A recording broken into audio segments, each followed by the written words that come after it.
Escorted to an American cruiser lying near the entrance to the Suez Canal, King Farouk of Egypt is first of 3 royal visitors to be piped aboard. Here he's received by President Roosevelt, accompanied by his daughter, Mrs. Anna Bediger, en route from the Yalta Conference.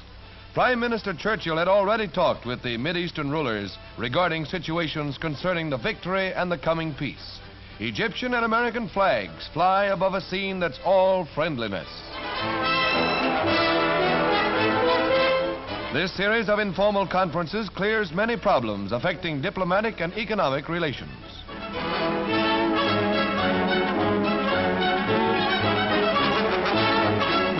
Next aboard the American warship is Haile Selassie, Emperor of Ethiopia. With his country free of the fascist yoke, he again takes his place among the world leaders.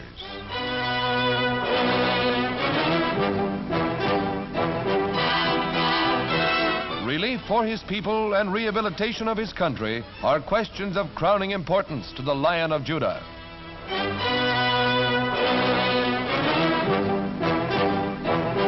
One of the most colorful visits to the presidential cruiser was that of the ruler of Saudi Arabia, King Ibn Saud.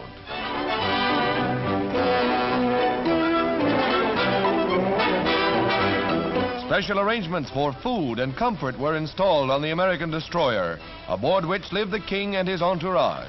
All the traditional splendor of the mysterious East is manifested in the costumes of the royal party. The 65-year-old monarch leaves his country for the first time to attend this meeting.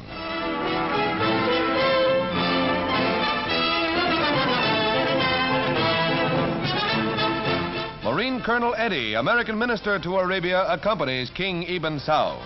From Washington to Suez is a long way, but understanding each other's problems brings East and West together for a better world.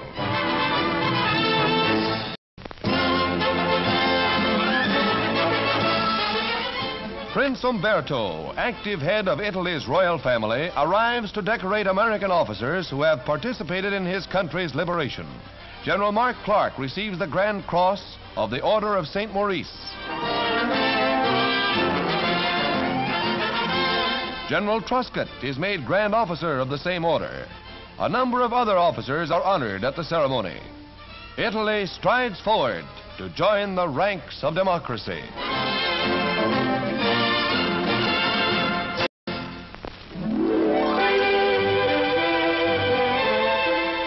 Seven persons were injured when a passenger train plowed into a derailed locomotive near Lancaster, Pennsylvania during a blinding snowstorm.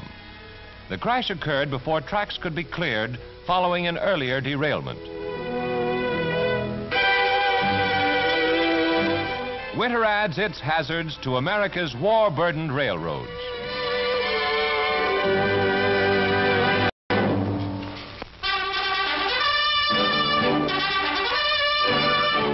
These GIs are following in the footsteps of their dads, who once sang, "How are you going to keep them down on the farm after they've seen Paris?" And here they are checking in on that 48-hour pass, which calls for an honest-to-gosh bed.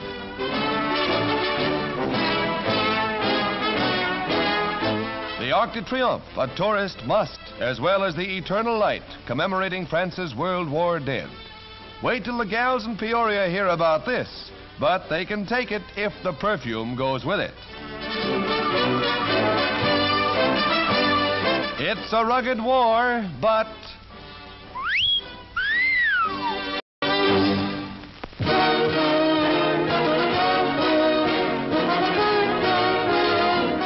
American Rangers and guerrillas set off for the American lines with Allied prisoners, mostly Yanks, whom they rescued from a Jap prison camp. In a lightning-swift movement, they killed off the Jap guards, and now outmaneuvering enemy patrols, with few stops for food or rest, they push to safety. The rescuers find most of the men in miserable health, those who lived through these years of hell.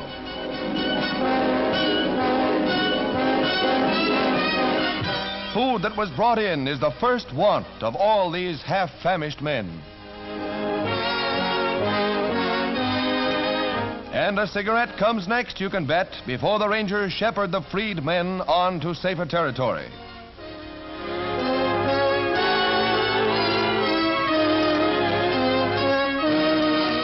safe at an evacuation hospital where they can receive further care before heading for home.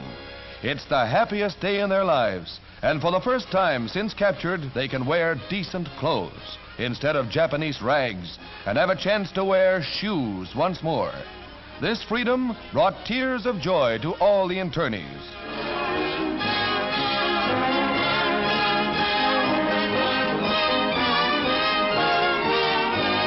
And another almost forgotten luxury after the comfort of a bath, food, and rest. This newfound freedom is their idea of heaven.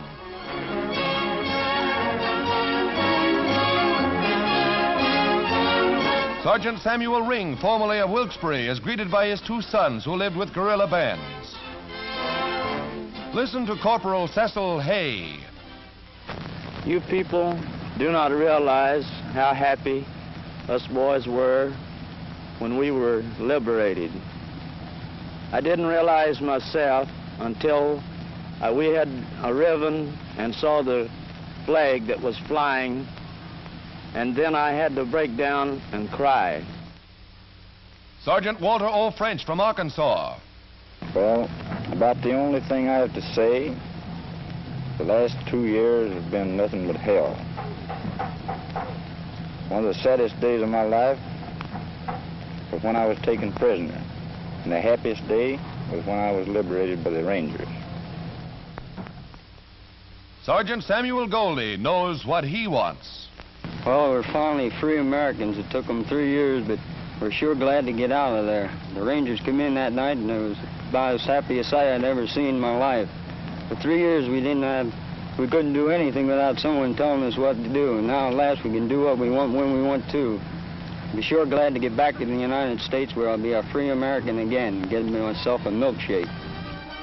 Now into trucks for the port and the ships that are bound for home. This is the moment they have lived and dreamed for throughout their imprisonment. The brutal